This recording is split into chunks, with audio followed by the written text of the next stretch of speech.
as per usual. I, uh, I, uh, oh god, now I have to do the voices. See, that's why I ate grown-ups. All you do is feed your bag or legs and take stuff away from you. Oh really, Miss Lestrade? Tell me, is that overcoat keeping you warm? What? Oh my, surely you were given that. Yeah, the D let me keep it, after I looked daggers at him for long enough. He went through the pockets and then said, go on then, have it, before telling me to scarper. Scarper? What a word. Always pay off giving people a look like you ate them. I can't help feeling that it's going to get you into serious trouble one day.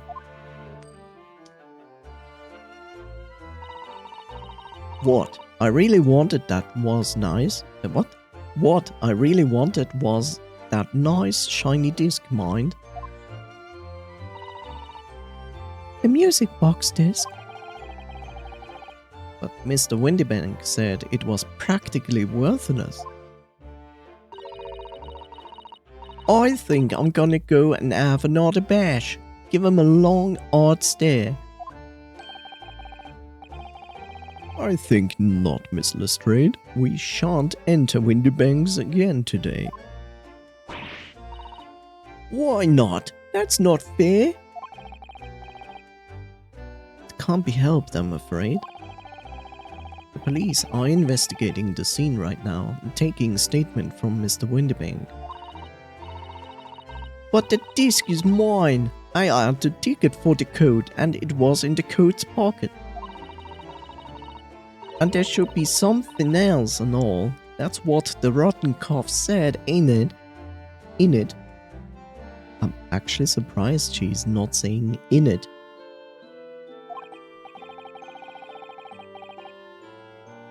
Yes, he did mention something about another article, didn't he? Oh well then, it's mean too, whatever it is. Now she's really pushing her luck. Miss Lestrade, I think it's time to admit defeat. You've had your haul for the day.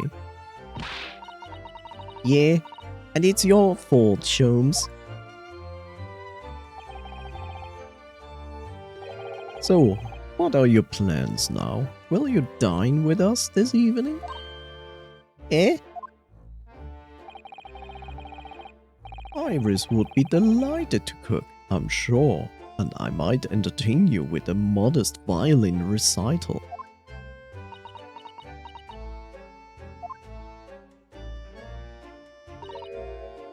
Nota. No, thank you, Nota. What is this? Next we're going to Noita? Oh? Why would I come around your place, eh? Have you lost your head or something? And there she runs. Oh dear, she's gone. Having reviled on me quite unnecessarily, I might add. I can't help wondering if perhaps she might turn up anyway. Interesting. Once she's had a chance to calm down, I think there's a good chance she will decide to come. Very well then. I'll inform Iris to set a place for our potential guest at the dinner table this evening. And one more thing. I should be glad of your company later too. Sorry? I believe I have a rather splendid surprise to show you. Oh, how exciting! What is it? It's not a surprise if he tells you. You shall have to wait and see, Miss Susie. Until later then.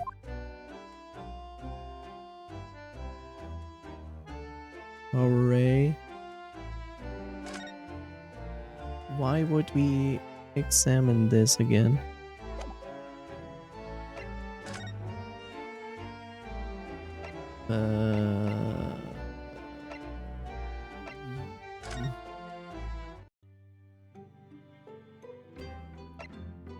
Let's converse. What to do? Can it really be that we've been in Great Britain for 2 months already? Are we keep reciting the same informations over and over again? Yes, it's gone by a flash, hasn't it? And what an English gentleman you've... You trailed off there, Susie.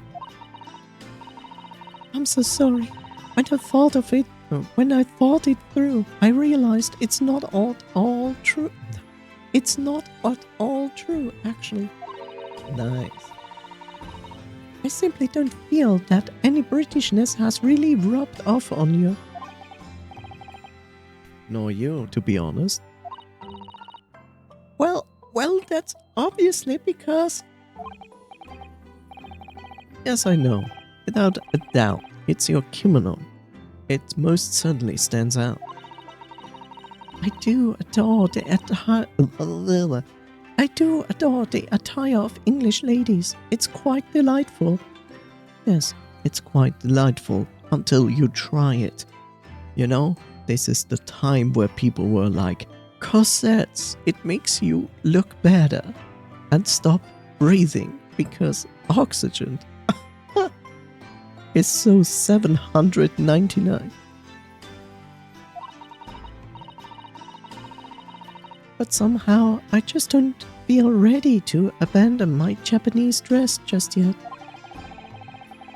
I wonder how Susie would look in Western clothes. That would be interesting to see. That's all you have to say. Okay, sure. Oh god, here we go. Iris.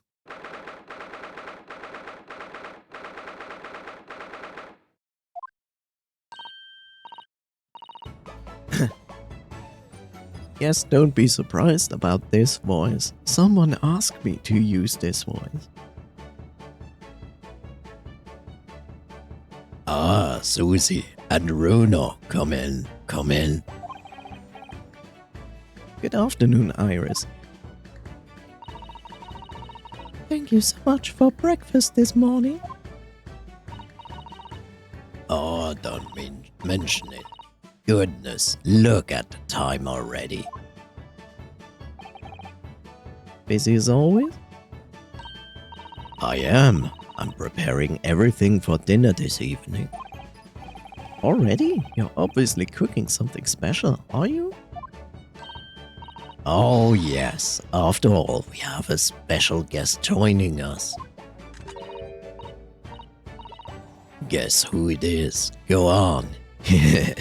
You'll never guess. Look at those little eyes of hers shining. Oh dear, it's awkward when you already know the answer, isn't it? It's Ginny. Isn't that exciting? Yes, by the way, she's like 12 years old. Oh, what a surprise! Yes, that's wonderful news. Wow, Iris seems overjoyed at the idea. I can't wait to learn some pickpocket tips from a real professional. Cool. What are these? Which you cannot see. Oh yes, that sounds like fun. Smile. I'm not sure that's entirely appropriate, are you? Mr. Naruhodo? By the way, Iris, what's Mr. Sholmes up to?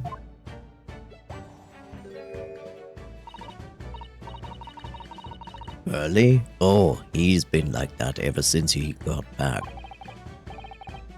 Hello, Mr. Sholmes.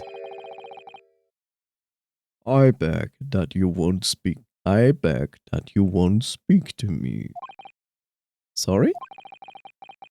I don't know who you are, but kindly take your leave. As you can see, I'm not here.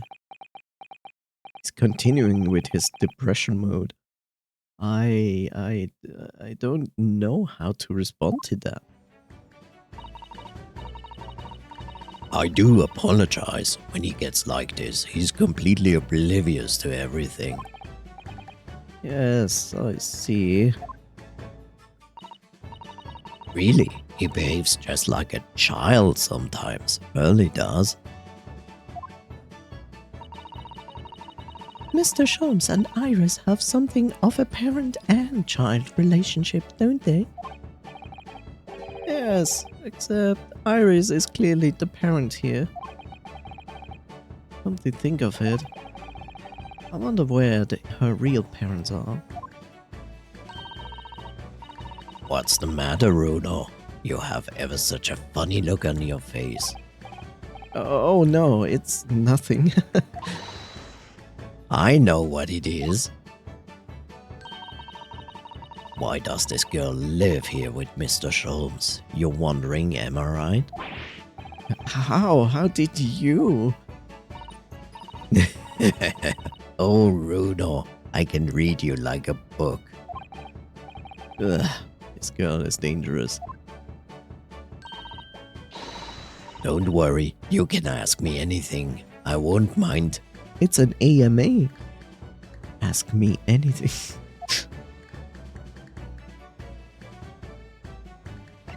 Yeah, God. Ginny. Or Guinea. I'm not even sure. Is it Ginny or Guinea? Huh. So, by Guinea, you mean Miss Lestrade, the young woman from the McGilded case 2 months ago, right? Yes. Who also stole my experimental smoke grenade launcher. Pout. Although after the trial I invited her back here and we had dinner together. And now we are best of friends. Yay! Oh, what a lovely tale. Yes, now if I bump into her on the street, she runs away as fast as she can. Oh, And I chase after her down the back alleys. interesting idea of friendship. And then I let her have the latest color of smoke grenade I've developed. Oh, There are so many beautiful colors in the world. Guinea, or Innie, I just will call her Innie, wants me to make a whole rainbow. we have soap for that. You know, water, soap bubbles. I suppose this means you've let Miss Lestrade keep the smoke grenade launcher, have you? Yes, that's right. I got bored of it anyway. Hurley always reacts the same way when I shoot him with it now. Poor Hurley. Oh, I can't wait for Innie to arrive. It's been too long since she last came over. I'm so excited. Just hope she does actually come. Living with Sholmes. I'm sure you've been wondering why it is that I live here with Hurley, haven't you? Well, it has crossed my mind. That, and where are your real parents? My mommy and daddy aren't with me anymore.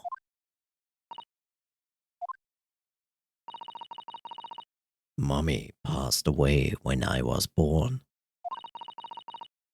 And at around the same time, my father, well, he had to go to a faraway land because of one of the cases he and Hurley were working on. Oh no. It's okay, Iris. Hopping off from stream, see you. Thank you so much, Noise, for being here. Have a wonderful rest. Take care. Bye bye. You know, on one side, I'm like, oh no, it's the usual case of like, okay, Iris, I will be back. Just getting some smokes from down the street. But I guess this is related to the case with, well, the other British guy who got killed in Japan. Which is, of course, not the case because she's 12. And that happened like 3 months ago. So, no, it's not that. Oh. Wait a minute. Did you say he and Hurley? Yes. Daddy and Hurley were always solving mysterious cases together. She didn't mention that before. He wrote them all up in his diaries. That's why. That's what's in the metal chest over there. Really? He recorded them all? So you mean it's true, Mr. Sholmes really did have a partner with whom he tackled some of his most taxing cases? Oh yes. I mean, it's always nice to have one, isn't it? So Mr. Sholmes' partner was your father? Exactly. Hurley told me I wasn't allowed to look in the chest. But that only made me want to look even more, so I opened it up. And found your father's memoirs? Yes, so I asked Hurley, who wrote these? He nearly fell off his chair. But then he told me that's when I found out that the author of all these accounts was my father. So Iris's father was Mr. Sholmes' partner. That's like completely new information we haven't said yet.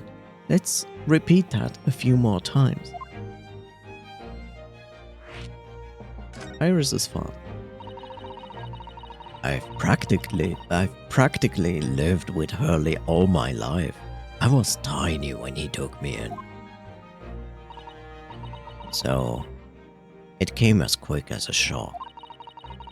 When Hurley told me he wasn't really my daddy, I mean... It must have done? What is this sentence? I wonder why Mr. Sholmes chose to tell you, and at such a young age. Why not? Hurley says it's because he wouldn't have been able to hide it from me. Oh. Well, having lived with Hurley all these years, you might say that his ways have rubbed off on me. There are some things I can just see when my eyes are closed. Especially lies. I almost know when people are lying before they open their mouths sometimes. Right. Anyway, I was fascinated when I read Daddy's diaries. That's what inspired me to write The Adventures of Sherlock Holmes, actually. I'd always assumed Mr. Sholmes simply told you all those thrilling stories. Oh no, Pearl is hopeless like that. He forgets everything as soon as he solved the case. It all but vanishes from his mind. Oh, I see. The other day it was so embarrassing. As usual, he totally forgot about the case he just solved. So the very next day he gathered together all the people involved and proceeded to solve the case again. It was quite a shock for everyone. You can say that again. You share your father's surname, don't you, Iris? That's right, Wilson. Daddy is Dr. John H. Wilson.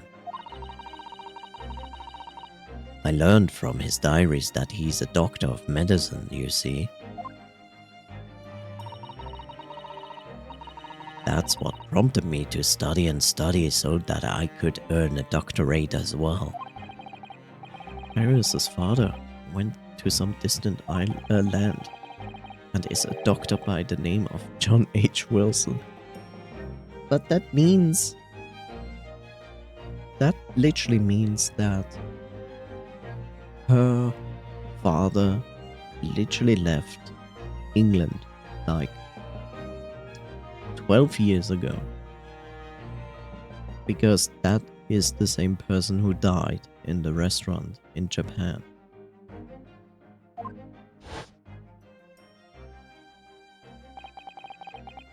I don't remember what voice I gave that guy. The court will now hear the trial of Ryunosuke Naruhodo.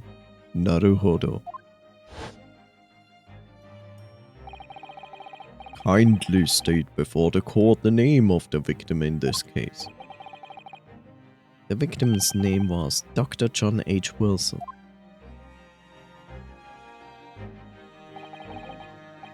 That's right, visiting professor of medicine at Imperial Yume University. And the man who is the most bizarre of circumstances lost his life just before we left Japan.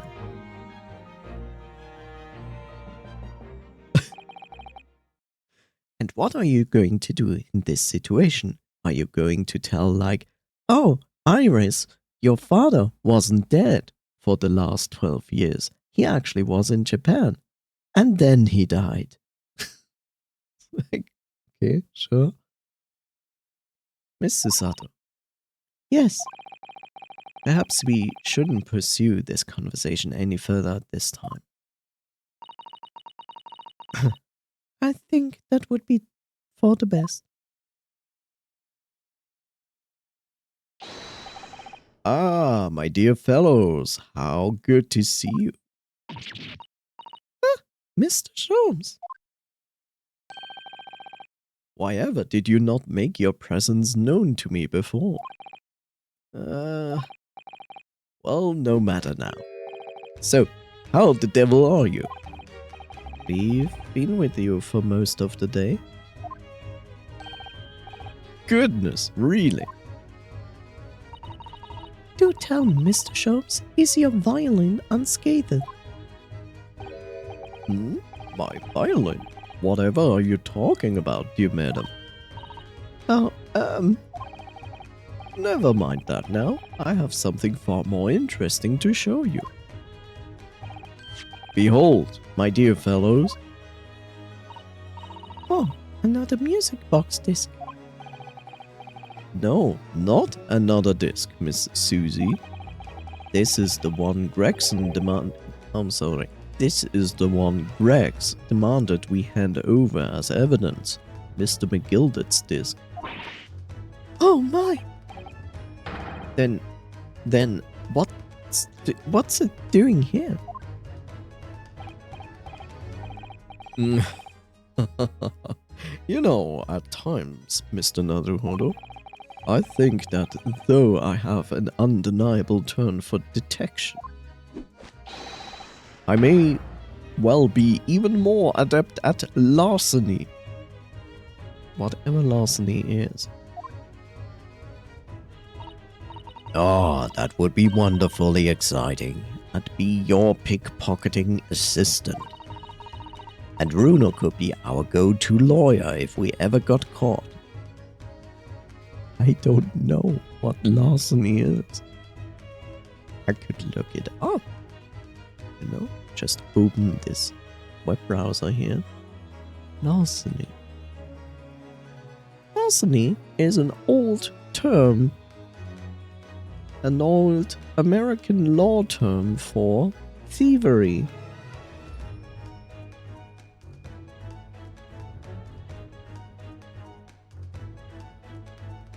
Which I kind of expected. Right. Plus, Susie has such a beautiful handwriting, she could write all our menacing crime notifications. Yes, I would be delighted. Would she? I'm just going to pretend this conversation never happened, I think.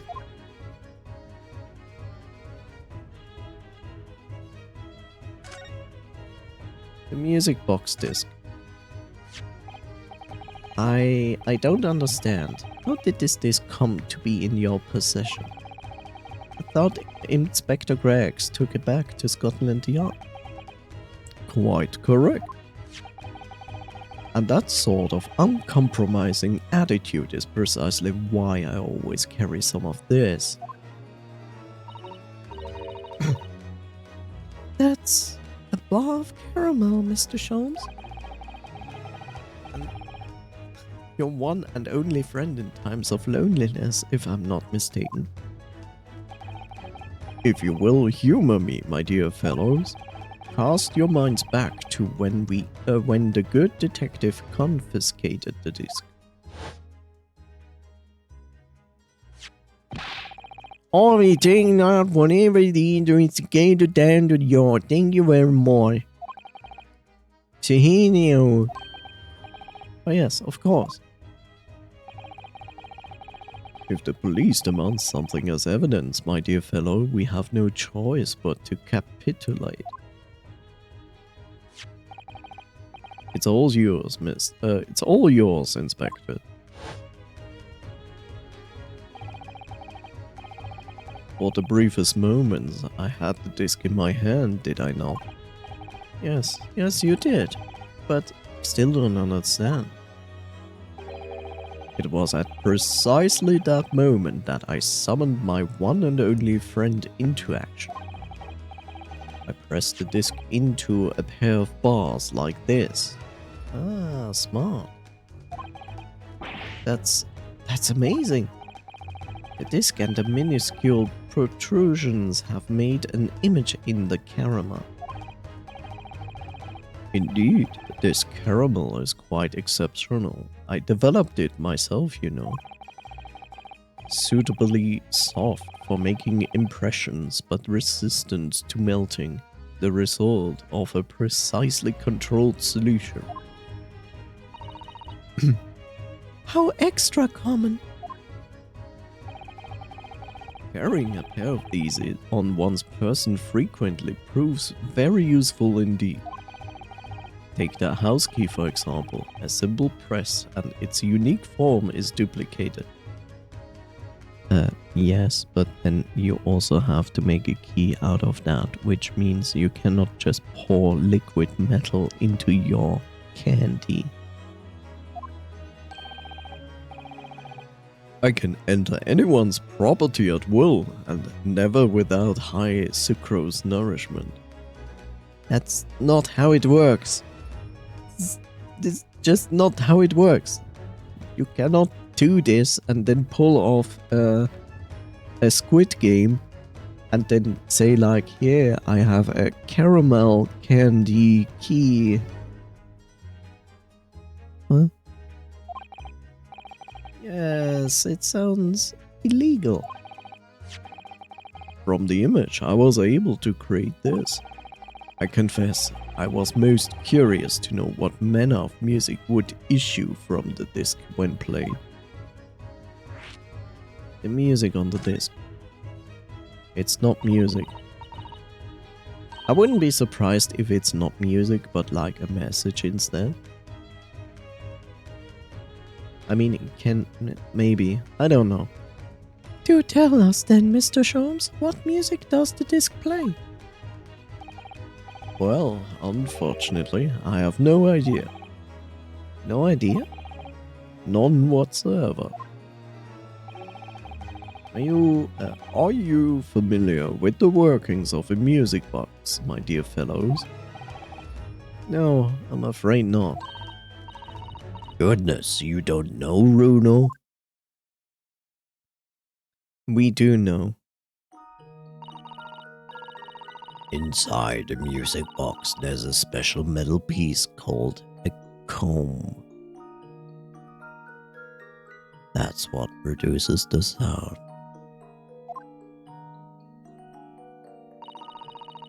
Small protuberances plug the different teeth of the comb as they rotate past, making the different notes. The first music boxes to be invented used a rotating cylinder with a protuberances on it.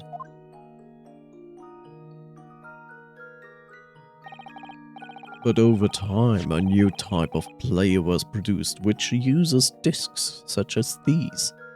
And then we have the monophone. With that development, the popularity of music boxes spread far and wide, all around the globe. Why exactly? Because the discs are easy to produce and can be interchanged to facilitate the playing of different tunes. There are a great many firms in Europe now manufacturing music boxes as a result. It is wonderful to be able to enjoy music even when no performer is present. And then again, I'm coming from a country which has like giant speakers on poles everywhere, even in the smallest villages, where they play annoying music at given times. Every day, annoying the hell out of me.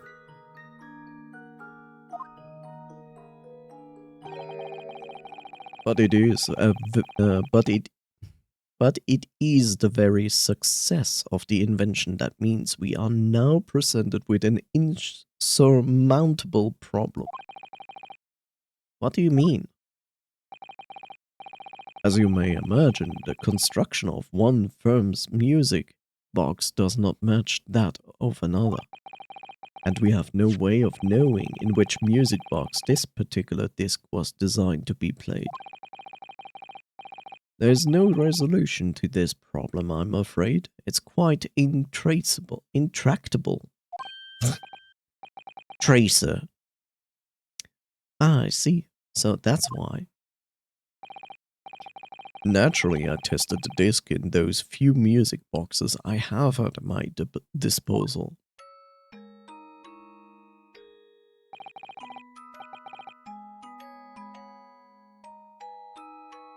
But as you can hear, to no avail.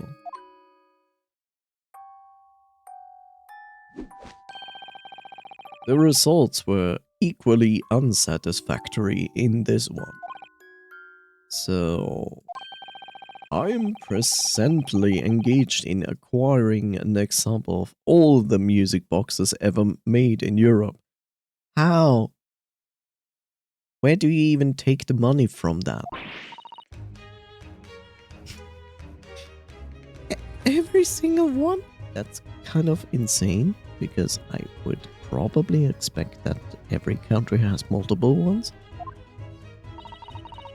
That's early for you, always taking things too far.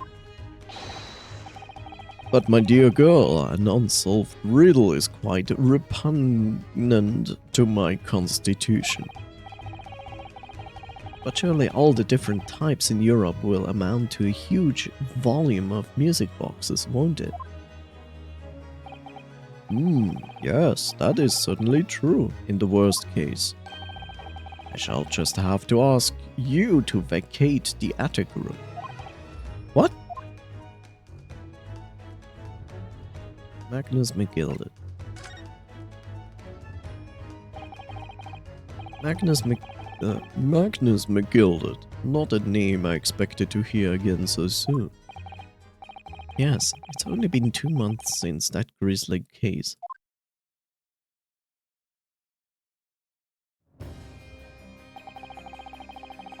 Mr. McGilded perished within hours of the trial's conclusion.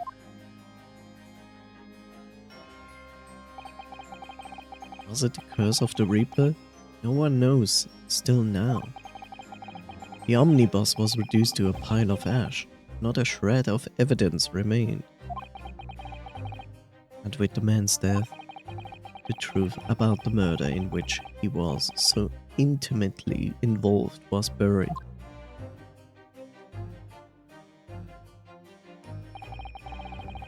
Even though we successfully established Mr. McGilded's innocence in the trial, the newspapers are still claiming that it remains an unsolved case.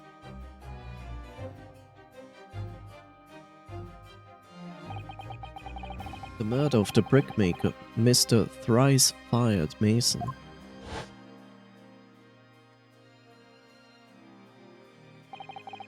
In the end, the truth in the matter remains a mystery. We still have no idea what really happened that night.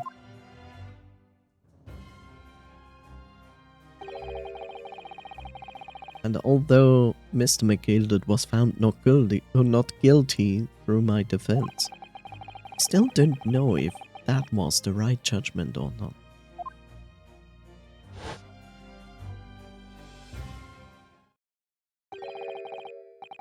It would appear the case is not yet closed.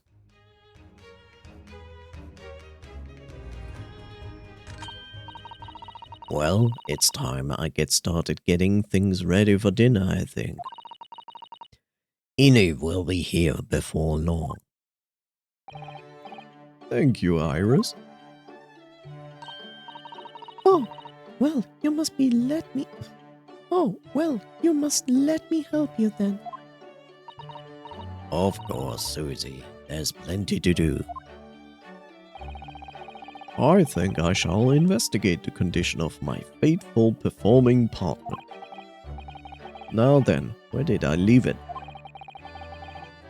Let this be a lesson to you, Mr. Sholmes. Never leave anything too precious with the pawnbroker. Yes, you might be right. Oh, that reminds me of something Mr. Windybank said before. He said that he had a manuscript of irises in pawn, didn't he? Did he? Yes, he definitely mentioned it. Mr. Sholmes's latest tale of otherworldly mystery lies dormant in my storeroom. Were his words, I believe. So you heard about that, did you? I expected you were as incensed as I was. Oh yes, the idea of such a wonderful story languishing in Mr. Windybank's storeroom, gathering dust. My dear madam, I'm quite sure I told you already. The pawnbroker's storeroom is the safest place for it, more secure than the bank's vault. And what about your Stradivarius, Hurley? Was that safe and secure? Well, there may be some occasionally mix-up, caused by a certain impetuous someone not too far from me now. Do you have any idea how long it took me to write that Baskerville story, Hurley? Oh, it sounds exciting. The Hound of the Baskervilles. I should love to read it. Okay, Susie, here's a question. How do you know that the title is The Hound of the Baskervilles? She only mentioned Baskerville.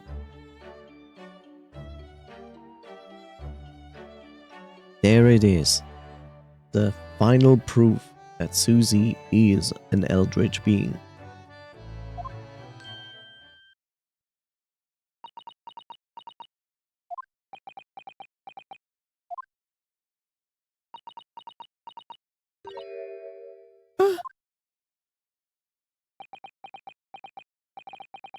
What's going on here? Why does it feel like an icy chill just swept through the room? Susie, what did you just say? You said the Hound of the Baskervilles. But how could you know the full title? Well, it's because Miss Susie is such a great fan of all the stories about Mr. Sholmes. Of course. But Bruno, the Hound of the Baskervilles, has never been published. What? When I showed Hurley the manuscript, he told me that I wasn't allowed to publish it yet. I don't understand. That's why he said he would keep it safe. Until it was the right time for the story to be made public, you see. So that's why the manuscript is at Windybanks. And yet, how could Susie here know its title?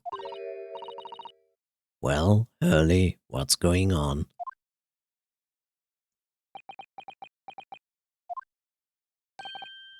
Ah. What is it, Mr. Sholmes? Ah, it would appear our guest has arrived. But we haven't started cooking yet.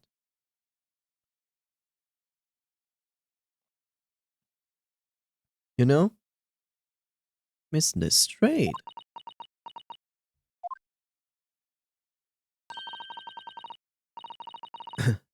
This was a bad idea. I knew I weren't welcome. I'm going. No, wait, Miss Lestrade. We've been all eagerly awaiting your arrival. Haven't we, Iris?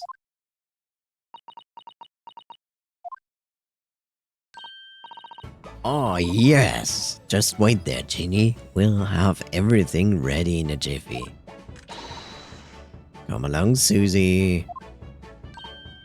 Right, of course. It's a pleasure to see you here, Miss Lestrade. Please, make yourself at home.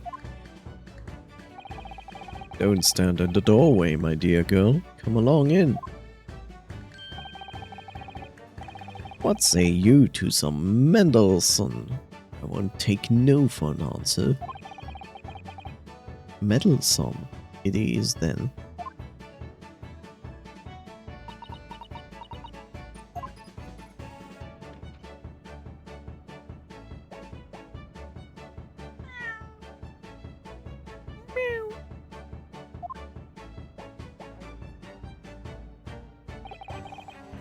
That evening, Iris prepared us all a meal that was even more delicious than usual.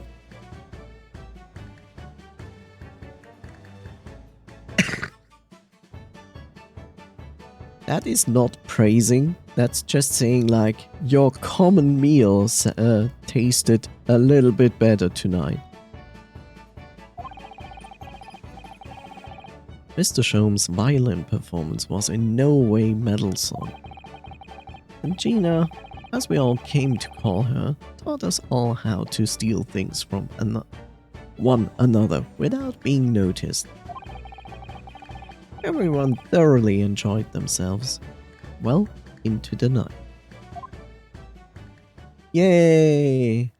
food, drinks, and thievery for all of us.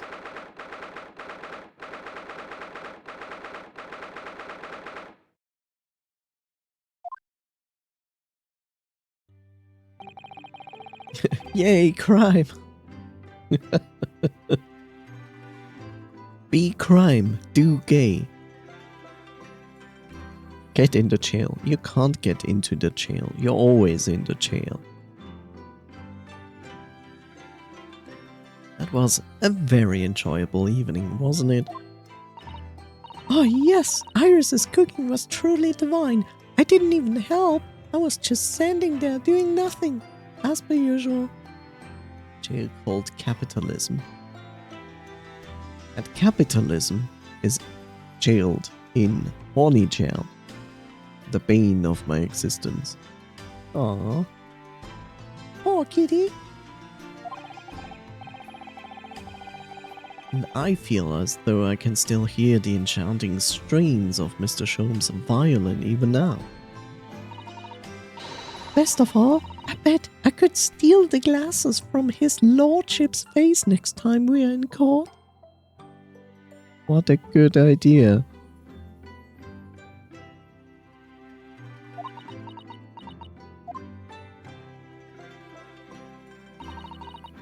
Naruhodo-san, couldn't I consult with you about something, I wonder? What's the matter, Susie?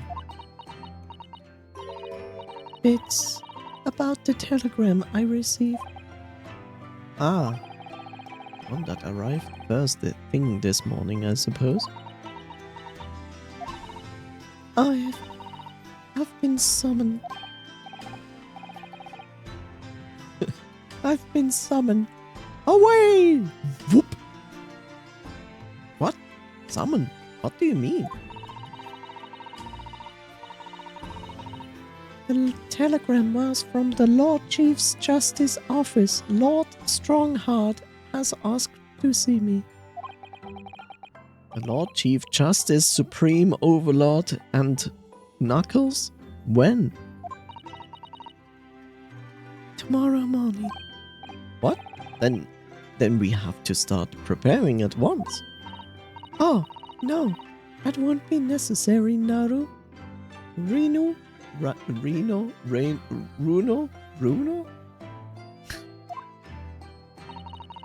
I've been summoned.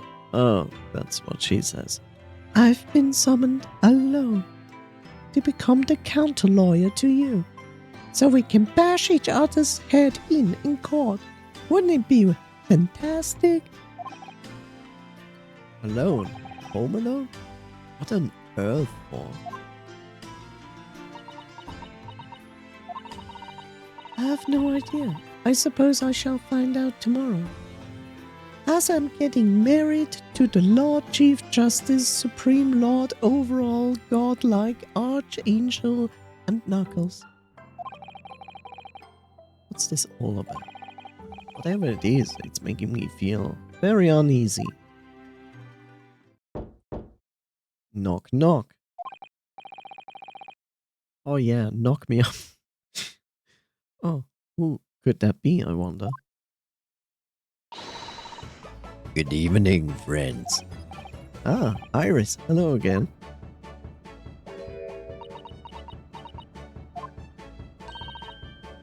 And Gina too.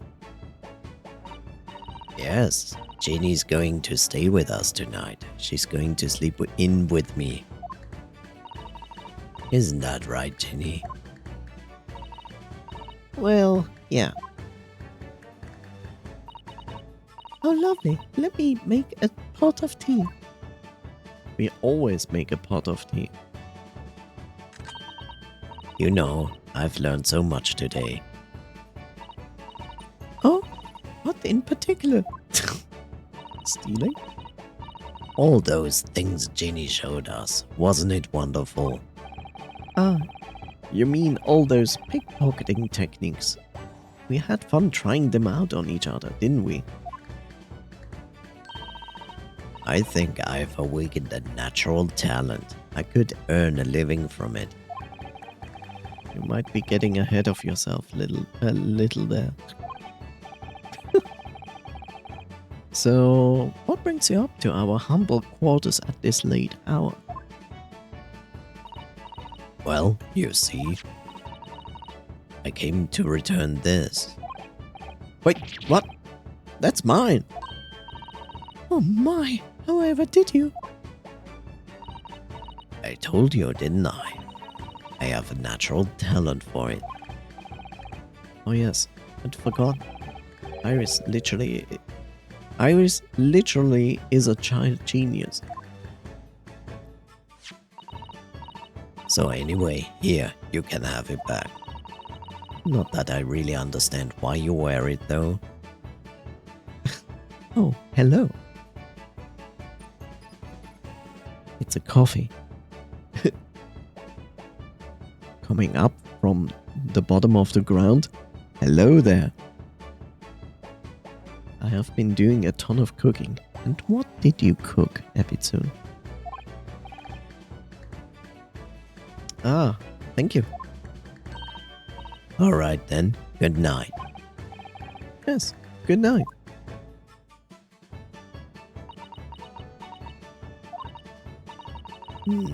So this is your office, is it? What do you think, Ginny? I think it wouldn't fancy me a chance with a lawyer what lives in a place like this. Yes, me too. I made seasoned elk, breaded chicken, a few pot pies, and some cookies.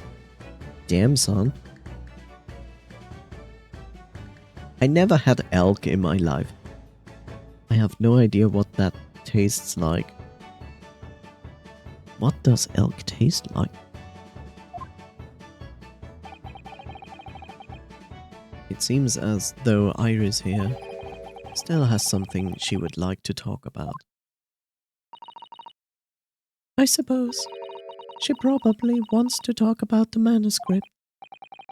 Yes, I suppose she probably does. As we move on, the manuscript. Iris, I suppose you're hoping to talk about the manuscript, aren't you? Aren't you going to tell me? I'm so sorry. I need a little more time, please. Alright, I understand. I hope I haven't made you feel awkward. Oh, no, not at all, Iris. Not at all. Hey, do you know what all this is about, really, Bert? It's a story made up. It's a story you made up, is it, Iris? This mantle script, or whatever you call it. It's not exactly a story that I made up. It's something I read in my daddy's diaries. Daddy's? That's right. I don't suppose I've mentioned it to you before, Jenny, but my daddy was Hurley's assistant once, his partner. Eh? They solved all sorts of strange and mysterious cases together. Is that right, mister? Apparently so. I was surprised as you are, though. And Daddy wrote all the details of every single case down, you see, in his diaries. So I study them and write my stories based on what actually happened. So there's the old man now then. The wasted meme. So sad, so sad. He had to go away on urgent business like 12 years ago. To a faraway land and he'll be gone for a very long time. Spoilers! So, I've never really met him. Oh, right. Come to think of it, I don't know anything about Gina's parents either. Perhaps we should ask her. Or perhaps we should not ask her. The Hound of the Baskervilles. Iris, the Hound of the Baskervilles story. I take it that it's another tale inspired by your father's accounts, as you just told us? Hi, Bob. I shall do that. Thank you, Bob. Sip.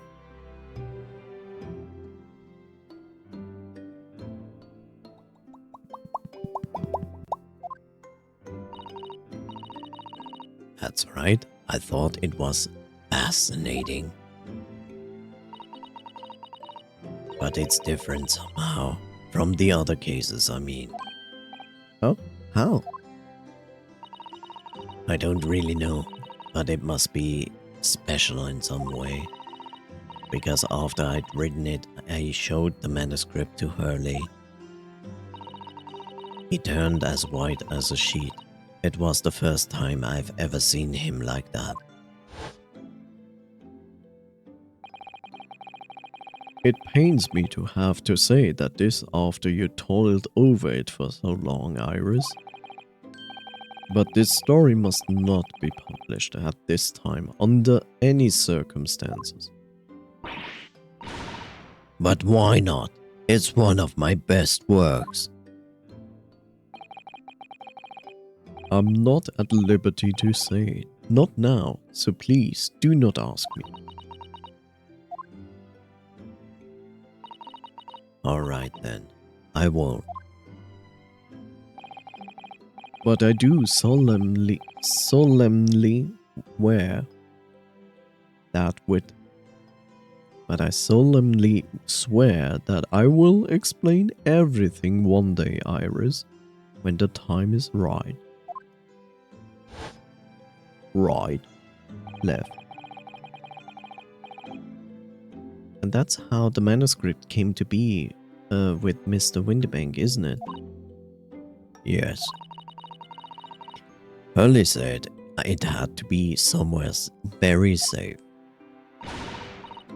It really gets me good that Durst is treating you like a jade. It's mean, that's what it is, keeping secrets like that. I'm sure Mr. Sholmes isn't trying to be mean. Eh?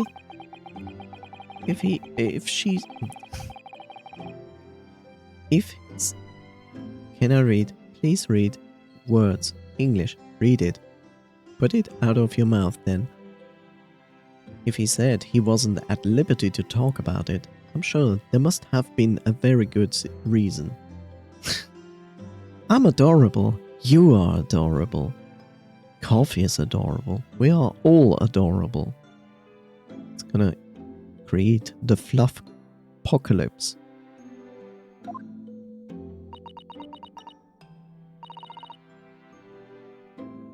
I think so too.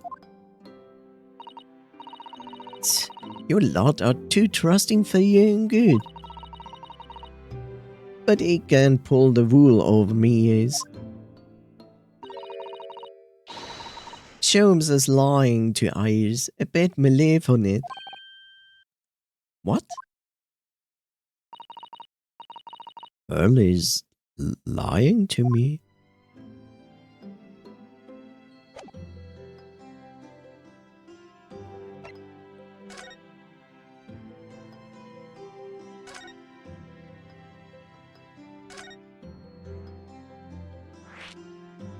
Your parents.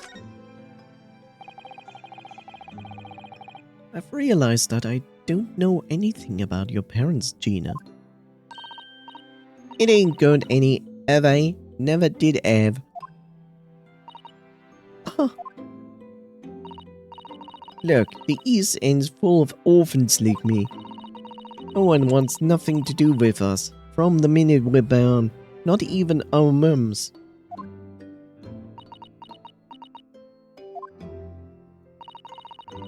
But we all stick together. The older ones look after the little ones and make sure they get big. So that's why you're a pickpocket?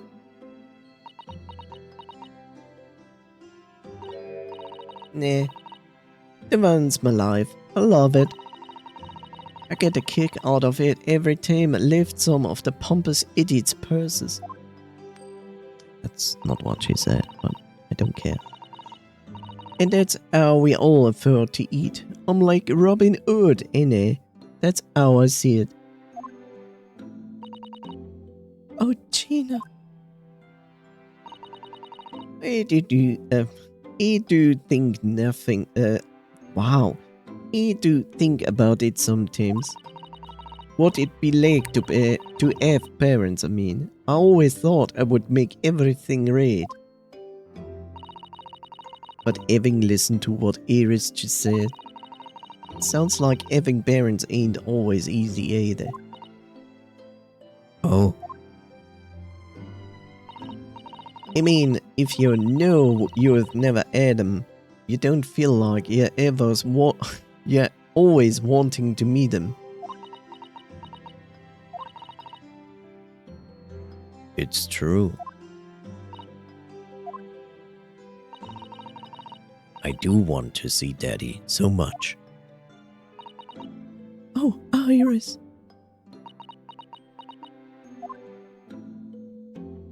Sholmes' lies. Gina, what did you mean when you said that you know Mr. Sholmes is lying to Iris? Well, he reckons he popped that mental script or whatever, right? But come on, that's obvious a load of rubbish. Oh my, why would you think that, Gina?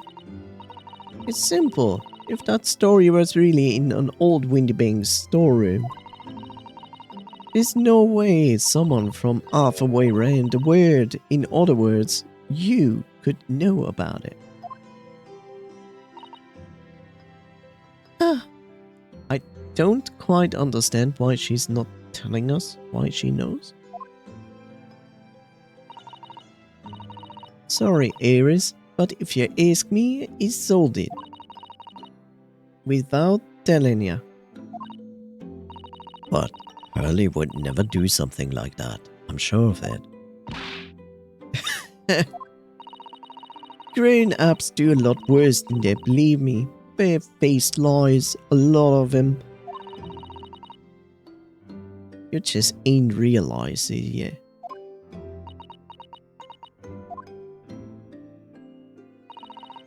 I'm telling ya, the mental script aimed at Windybanks you'd soon see if you had a look. Even if you think you can't trust him, I don't. That Sholmes a liar like the rest of them.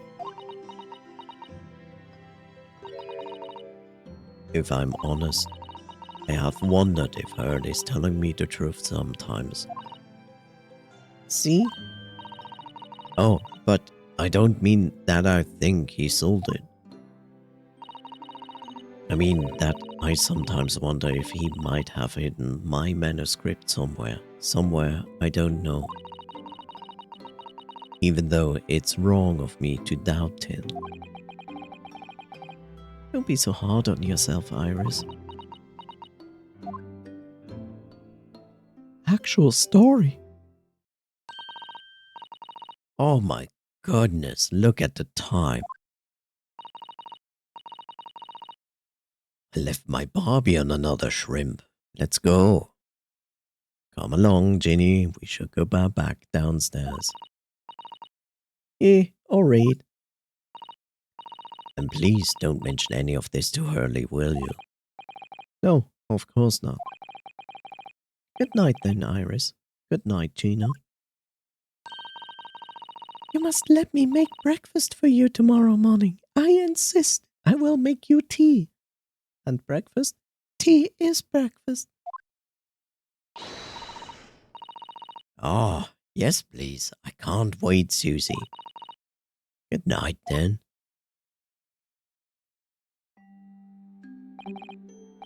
Iris, it sure is easy to forget, isn't it?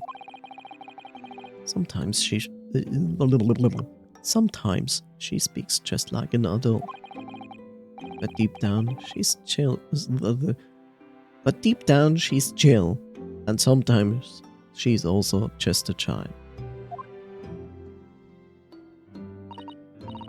Well, I think it's time that I turned in for the night too, Mr. Naruhodo-san. My name is Bruno. Dr. John H. Wilson, Iris's father. But also the name of the murdered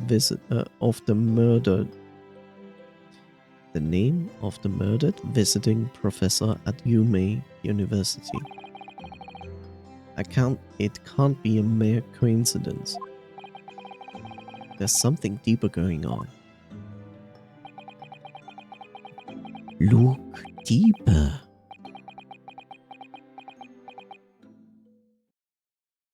Okay.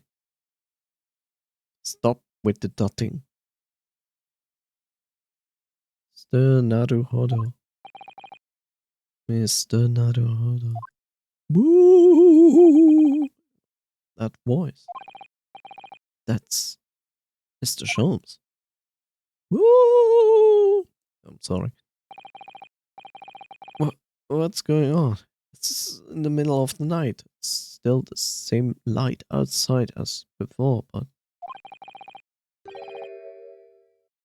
It's Miss Lestrade. She's gone. Gina?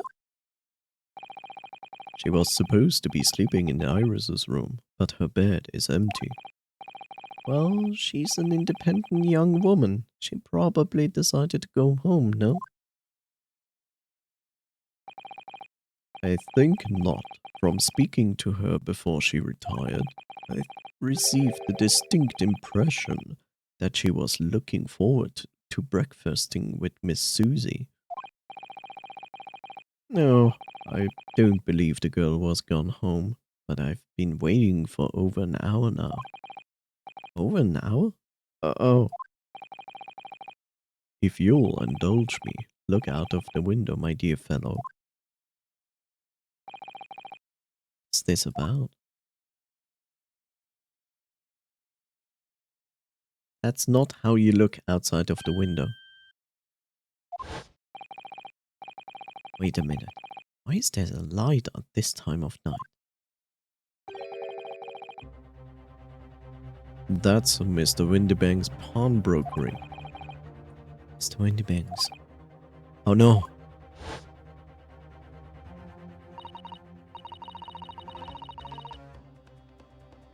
It's simple, blah blah blah, Windybank's storeroom. There's no way someone of our round world with all the words you could also know about it, blah blah blah. Sorry, Iris, if you ask me, I told it. Now telling you. Gina have gone? It seems you have knowledge of the situation, Mr. Naruhodo. Sorry, no, not really. Well, anyway, we must investigate. At once. Miss Susie?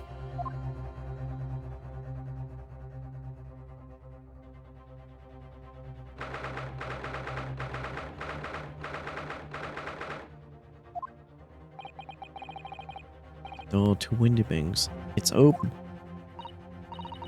And the lamp is burning. Must be Gina, mustn't it? Let us hope it's nothing more sinister. What? Come, there's not a moment to lose. Clearly something is afoot inside.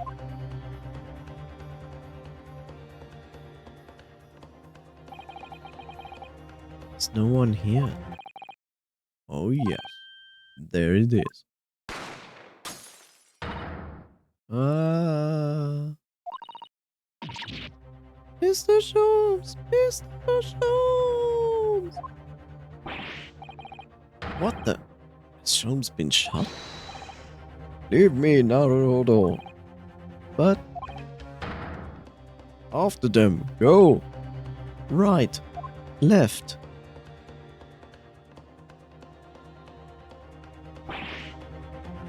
Turn left at the next beggar in Baker Street. Okay. Blast. Floster. Hello? Hello? Why am I here? Okay. It's a Bobby. The alarm was just raised from this pawnbroker, sir. Would you know something about that? Are you the thief? Officer, come with me. It's my friend, Mr. Sholmes. He's been shot. Shot? Shocking. The policeman closed behind me and ran back to Windybanks.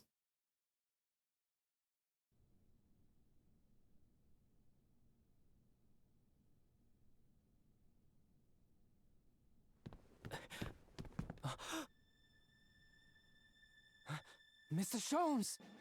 Mr. Naruto! How bad is it? Never mind me, but there's much at stake. Behind that door. In the storeroom. Hurry! I have the better voice of Mr. Sholmes.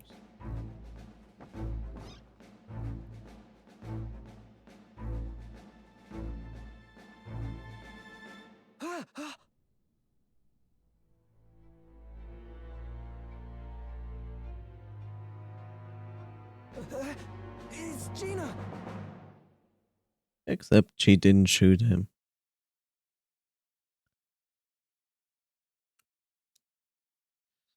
Shocking.